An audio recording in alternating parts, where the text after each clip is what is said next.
Modi బలమేంది, Modi బలగమేంది, BJP అంటే అర్థమేందో ఇవాళ ఆంధ్రప్రదేశ్ మిత్రులు ఆలోచన చేయాలి. బీజేపీ అంటే బాబు, జగన్, పవన్. ఈ ముగ్గురు బీజేపీ. బాబు, జగన్, పవన్, మోడీ బలం, మోడీ బలగం. ఇంక ఆంధ్రప్రదేశ్ ప్రజల కోసం మోడీ ఎందుకేం చేస్తాడు? ఎవరు గెలిచినా ఆయన దొడ్లోకి పోయేటోళ్ళే. ఈ ఆంధ్రప్రదేశ్లో 25 ఎంపీలు మోడీ ఖాతాలో ఉండేటివే. మీరు ఈడ అనుకోవచ్చు మేము ఈ పక్కన ఉన్నాం లేకపోతే ఆ పక్కన ఉన్నామని. అయ్యా, జగన్ రెడ్డి పక్కన ఉన్నా, పెద్దలు చంద్రబాబు నాయుడు గారి పక్కన ఉన్నా, వీళ్ళిద్దరు కలిసి ఢిల్లీలో వెళ్తే మోడీ పక్కనే ముత్యాల ముగ్గులో రావు గోపాలరావు పక్కన ఇద్దరు ఉంటారు, తందానా తానా అనేటోళ్ళు. వీళ్ళిద్దరు అదే కదా ఢిల్లీకి వెళ్తే. ఢిల్లీలో వీళ్ళు ఎవరైనా మోడీని అడుగుతారా? మోడీని నిలదీస్తారా? మీ ప్రాంతం కోసం ఏమైనా తెస్తారా? మరి ఒకవేళ తెచ్చేటట్టు అయితే 5 ఏళ్ళు వారున్నారు, 5 ఏళ్ళు వీరున్నారు. పోలవరం పూర్తెందుకు కాలే, రాజధాని రాలేదెందుకు మనకు? మీరు ఒక్కసారి ఆలోచన చేయండి మిత్రులారా. వాళ్ళిద్దరూ పాలన చేసే నాయకులు కావాలనుకుంటున్నారు, వాళ్ళిద్దరూ ప్రశ్నించే గొంతులు కావాలని అనుకుంటలేరు మిత్రులారా. ఇవాళ అందుకే నేను అబద్ధాలు చెప్పదలుచుకోలే, అలవి కాని మాటలు మీకు నేను చెప్పదలుచుకోలే. వాస్తవంగా మీకు కావాల్సింది పాలకులు కాదు, మీకు కావాల్సింది ప్రశ్నించే గొంతుకలు. ఎందుకంటే ఈ ప్రాంతం సమస్యల మీద జాతీయ స్థాయిలో నిలదీసే వాళ్ళు, నిటారుగా కొట్లాడే వాళ్ళు కావాలి. వెన్నెముక లేని నాయకత్వం మీ సమస్యల్ని పరిష్కరించదు. నిటారుగా నిలబడి కొట్లాడే నాయకత్వం మీ సమస్యల్ని పరిష్కరిస్తారు. అందుకే మీరు ఒక్కసారి ఆలోచన చేయండి. 78లో మొదటిసారి వైఎస్ఆర్ గారు ఎమ్మెల్యేగా అయిన తర్వాత మొదటి రౌండ్లోనే మంత్రి అయిండు. ఎన్నిసార్లు అధికారం వచ్చినా వైఎస్ఆర్ గారికి అవకాశం రాకపోయినా ఈ 3 రంగుల జెండాను, ఈ కండువాను కప్పుకొని గాంధీ కుటుంబానికి అండగా నిలబడ్డాడు. ఎవరి దయాదాక్షిణ్యాలతో ఆయన అధికారంలోకి రాలే. ఆయన నడిచిండు. ఆయన రక్తాన్ని చెమటగా మార్చి ప్రాణహిత చేవెళ్ళ నుంచి ఇచ్చాపురం వరకు తన రక్తాన్ని దారబోసి కాంగ్రెస్ను అధికారంలోకి తెచ్చి ఆ తర్వాతనే ముఖ్యమంత్రి కుర్చీ ఎక్కిండు. మరి ఇవాళ మిత్రులారా, షర్మిలమ్మ ఇక్కడేదో ఉందని అట్లా పోయి కుర్చీలో కూసుంటాను రాలే. అన్ని ఆలోచన చేసింది, నాతో మాట్లాడింది. అన్నా నేను అక్కడికి పోతున్నా, ఏం చేయాలి అంటే, ఎందుకమ్మా ఆడ ఏం లేదు కదా అన్న. ప్రజలు కష్టాలలో ఉన్నారు. ఇక నేను నిర్ణయించుకున్నా, వైఎస్ఆర్ మా నాన్నగారి ఆశయ సాధన కోసం ఈరోజు ఆంధ్రప్రదేశ్ ప్రజలు కష్టాలలో ఉన్నారు. వాళ్ళకు అండగా నిలబడడానికి నాకు వయసు ఉంది, ఓపిక ఉంది, వాళ్ళ కోసం కొట్లాడే శక్తి ఉంది. నేను మళ్ళా వెనక్కి వెళ్తున్నా. వైఎస్ఆర్ బిడ్డగా, ఆయన రాజకీయ వారసురాలుగా ఎక్కడైతే పోగొట్టుకున్నామో అక్కడనే మొదలు పెడతాం. వైఎస్ఆర్ ఆశయ సాధను ఆంధ్రప్రదేశ్ గడ్డ మీద జెండా బాతుతాం. నేను కొట్లాడతా, నేను కాంగ్రెస్ పార్టీని నిలబెడతా, ఆంధ్రప్రదేశ్ హక్కులను సాధిస్తా అని వారు చెప్పినారు. వారికి తెలియదు అనుకుంటున్నారా ఈ ప్రాంతంలో ఎన్నికల్లో నెగ్గడం అంత ఆశామాసి కాదని? అచ్చోసిన ఆంబోతులాక వాళ్ళిద్దరు తలపడుతుంటే అది తెలియదని షర్మిలమ్మ రాలే. షర్మిలమ్మ ఆలోచన చేసింది, కఠోరమైన నిర్ణయం తీసుకున్నది. ఆంధ్రప్రదేశ్ ప్రజల పక్షాన నిలబడాలి, పోలవరం పూర్తి చేయాలి, అమరావతిలోనూ మీ క్యాపిటల్ సిటీని కట్టాలి, అదేవిధంగా విశాఖ ఉక్కును ఎవడో వచ్చి అప్పనంగా అమ్ముకుంటుంటే చూస్తూ ఊరుకుంటామా అని చెప్పి ఇవాళ ఇక్కడికి వచ్చింది. ఆనాడు లక్షలాది మంది రోడ్లెక్కి ప్రాణ త్యాగాలు చేసి 32 మంది ఆత్మ బలిదానాలతో విశాఖ ఉక్కు ఆంధ్రుల హక్కుగా ఈ సంస్థ ఏర్పడితే అదానీ అంబానీలకు, అదానీ గారి కోసం ప్రధాని గారు తెగ నమ్ముతుంటే వీళ్ళెవరు ప్రశ్నించే పరిస్థితి లేదు. అందుకే ఈరోజు కష్టాలైనా సరే, కష్టాలైనా కన్నీళ్ళైనా మంచైనా చెడైనా మీ మధ్యలో ఉండాలి, మీకు అండగా నిలబడాలి అన్న ఆలోచనతోని ఇవాళ షర్మిలమ్మ మీకోసం కొట్లాడుతుంది. రాజకీయ ప్రయోజనం ఆశించో అప్పనంగా అధికారం వస్తుందనో ఇవాళ షర్మిలమ్మ కొట్లాడతలేదు. కష్టమైనా సరే ఇప్పుడు ప్రశ్నించే గొంతుగా ఉండాలి, ప్రజల పక్షాన నిలబడాలి అని ఆంధ్రప్రదేశ్ ప్రజల కోసం అండగా నిలబడడానికి షర్మిలమ్మ వచ్చింది. ఇవాళ కొంతమంది మాట్లాడుతున్నారు, రాజశేఖర రెడ్డి గారికి షర్మిలమ్మకు ఎట్లా ఆయన వారసత్వాన్ని క్లెయిమ్ చేస్తుందని. నేను ఆ సోయిలేని వాళ్ళని ఒక మాట అడగదలుచుకున్నా. రాజశేఖర రెడ్డి గారి చివరి కోరిక ఏందయ్యా? రాహుల్ గాంధీ గారిని ప్రధానమంత్రిని చెయ్యడమే చివరి కోరిక కింద మాట్లాడి కాంగ్రెస్ పార్టీని అధికారంలోకి తేవడమే తన లక్ష్యంగా, తన బాధ్యతగా వైఎస్ఆర్ గారు మాట ఇచ్చిండ్రు. ఆడ కేవీపీ రామచంద్రరావు గారు, రఘువీర్ అన్న ఉన్నాడు, ఆయనకు అత్యంత సన్నిహితులు. వారు చెప్పిందే రాహుల్ గాంధీ గారిని ప్రధానమంత్రిని చేయాలి, కాంగ్రెస్ పార్టీకి అత్యధికంగా సీట్లు తీసుకురావాలి. ఏ రోజు కూడా రాజశేఖర రెడ్డి గారు బీజేపీతో అంటగాగలే, బీజేపీ నీడని కూడా రాజశేఖర రెడ్డి గారి మీద పడనివ్వలే. ఏ రోజు కూడా సెక్యులర్ ఫోర్సెస్కు వెనకాల నిలబడ్డాడు. ఏ రోజు కూడా కమ్యూనల్ ఫోర్సెస్తో అంటగాగలే.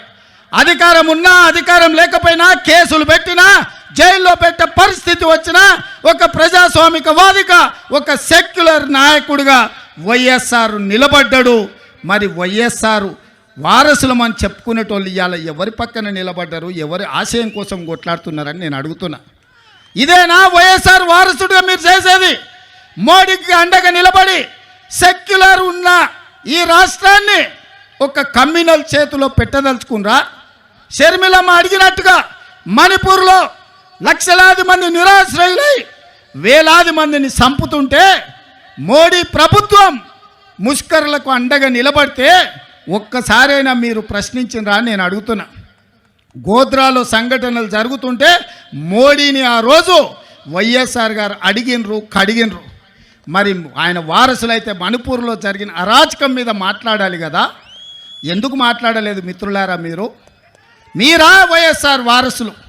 షర్మిలమ్మ పక్కన వైఎస్ఆర్ అని ఎట్లా పెట్టుకుంటుందని. వైఎస్ఆర్ అంటేనే వై షర్మిలారెడ్డి, ఆమె పేరే వైఎస్ఆర్. కొత్తగా వైఎస్ఆర్ పెట్టుకునేది ఏముందయ్యా? షర్మిలారెడ్డి అంటేనే వైఎస్ఆర్ అంటేనే షర్మిలమ్మ, అవతల షర్మిల అనాల్సిన పనే లేదు మిత్రులారా. వైఎస్ఆర్ అంటేనే షర్మిలమ్మ, నిజమైన వారసురాలు షర్మిలమ్మ. ఎందుకంటే రాహుల్ గాంధీ గారిని ప్రధానమంత్రిని చేయాలన్న ఆలోచన, కాంగ్రెస్ పార్టీని గెలిపించాలన్న ఆలోచన, ఆంధ్రప్రదేశ్ ప్రజలకు అండగా నిలబడి మీ కష్టాలు కన్నీళ్లు తూడవడానికి మీకోసం అవసరమైతే ఆనాడు చేవెళ్ళ నుంచి ఇచ్చాపురం వరకు రాజశేఖర రెడ్డి గారు ఏ విధంగా అయితే పాదయాత్ర చేసిండో 94 నుంచి 2004 వరకు 10 సంవత్సరాలు ఆయన ప్రతి నిమిషం ప్రతి క్షణం ప్రజల కోసం కొట్లాడి 99 ప్రతిపక్ష పాత్ర పోషిస్తే 5 ఏళ్ళు అహర్నిశలు చట్టసభలలో నిటారుగా నిలబడి పట్టుబట్టిండు, పడగొట్టిండు ఆనాటి ప్రభుత్వాన్ని. మరి ఇవాళ మిమ్మల్ని అడగదలుచుకుని వేదిక మీద నుంచి ఆంధ్రప్రదేశ్ ప్రజలు, మీరు విజ్ఞులు, తెలివి కల్లోలు, ప్రపంచంలోనే ఆంధ్రప్రదేశ్కు సంబంధించిన వాళ్ళు ఐటీ రంగాలలో, ఫార్మా రంగాలలో, ఐఏఎస్లలో, ఐపీఎస్లలో రాణించిన వాళ్ళు, ప్రపంచానికి ఒక దిక్సూచిగా మారిన వాళ్ళు ఈ ప్రాంతం నుంచి ఉన్నారు. ఇవాళ సింగపూర్ ఎట్లుంటుందో విశాఖపట్నం అట్లుంటుంది. ప్రపంచ దేశాలతోని పోటీ పడగలిగిన సత్తా మీకున్నది, ఆలోచన చేసే శక్తి ఉన్నది. మరి ఇవాళ మీ తరఫున కొట్లాడేటోళ్ళు ఉండాల్సిన అవసరం ఉందా లేదా ఆలోచన చేయండి. ఇవాళ మీరు ఆలోచన చేయండి. జగన్ అయినా, బాబు గారైనా, పవన్ కళ్యాణ్ అయినా మోడీని ఎదిరించి నిలబడే శక్తి వాళ్ళకు ఉన్నదా? మరి వాళ్ళకు లేనప్పుడు ప్రశ్నించే గొంతుగా షర్మిలమ్మ ఈ రాష్ట్రంలో కాంగ్రెస్ పార్టీకి అండగా నిలబడి మిమ్మల్ని అందరినీ మీ కష్టాలలో తోడుగా ఉండాలని వచ్చినప్పుడు ఆశీర్వదించాల్సిన అవసరం ఉందా లేదా మీరు ఆలోచన చెయ్యండి. ఇవాళ పాలించే నాయకులు కాదు, ప్రశ్నించే గొంతు కావాలి. మీ తరపున నిలబడి కొట్లాడే నాయకురాలు కావాలి. వైఎస్ఆర్ వారసు రావాలి. వైఎస్ఆర్ గారి ఆశయ సాధన కోసం పనిచేసే వాళ్ళు ఉండాలి అంటే షర్మిలమ్మకు అండగా మీరు నిలబడాలి. చట్టసభల కాంగ్రెస్ను మీరు గెలిపించాలి. నేను ఎక్కువ అడగడం లేదు. 25 ఎమ్మెల్యేలు, 5 ఎంపీలు ఇవ్వండి. మీ విశాఖ ఉక్కు 1 ఇంచు కదలకుండా కొట్లాడుతుంది.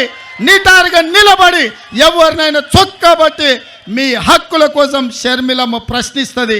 మీ నిధులు మీకు తీసుకొస్తుంది. మీ సంక్షేమం మీ ఇంటికి నడుచుకుంటూ వస్తుంది. చట్టసభలల్లో మీరు అవకాశం ఇవ్వండి. 25 ఎమ్మెల్యేలు, 5 ఎంపీలు షర్మిలమ్మకు ఇవ్వండి.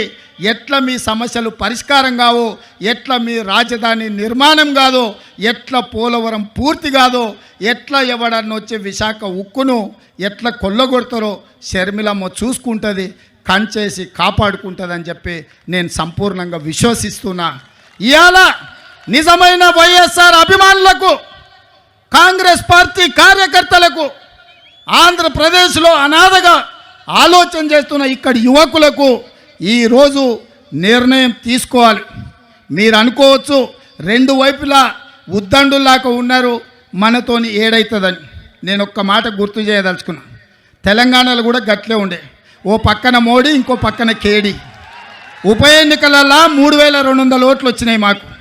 ఆ ఎల్లు అన్నారు కాంగ్రెస్ పని అయిపోయింది, తట్టాబుట్ట జరుపుకున్నారు, యాడుంటుంది కాంగ్రెస్ ఖాళీ అయిపోయిందని. కానీ అధైర్యపడలే, నిలబడి కొట్లాడినాం. ఢిల్లీ మోడీ మీద, గల్లీలో ఉన్న కేడీ మీద నిటారుగా నిలబడి కొట్లాడి మోడీని ఓడించినాం, కేడీని పడగొట్టినాం. ప్రజలు విజ్ఞులు, ప్రజలు తెలివి కల్లోలు, ప్రజలు అవసరమైనప్పుడు అవసరమైన నిర్ణయం తీసుకుంటారు. 5 సీట్లు ఉన్న మమ్మల్ని 65 సీట్లు ఇచ్చి ఆశీర్వదించిందంటే ప్రజలు గొప్పోళ్ళు. ఇవాళ ఇక్కడ కాంగ్రెస్ లేదు అని అనుకుంటుండొచ్చు, కానీ ఈ సభను చూసిన తర్వాత నాకు సంపూర్ణమైన విశ్వాసం వచ్చింది. మా షర్మిలమ్మ ఆంధ్రప్రదేశ్కు ముఖ్యమంత్రి అయి తీరుతుంది. మీకు సంక్షేమ రాజ్యాన్ని, అభివృద్ధి రాష్ట్రాన్ని అందిస్తుంది. నేను తోడుగా ఉంటా, మీ పక్కనే ఉన్న ముఖ్యమంత్రిని, పార్టీ అధ్యక్షుని షర్మిలమ్మకు అండగా నిలబడతా. ఏం కావాలన్నా, ఏ రాత్రైనా, ఏ పగలైనా, ఏ సందర్భం వచ్చినా, ఏ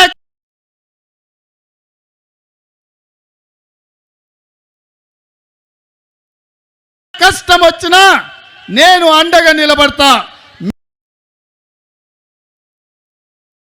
మీరు షర్మిలమ్మ నాయకత్వాన్ని బలపరచండి, షర్మిలమ్మ నాయకత్వాన్ని గెలిపించండి.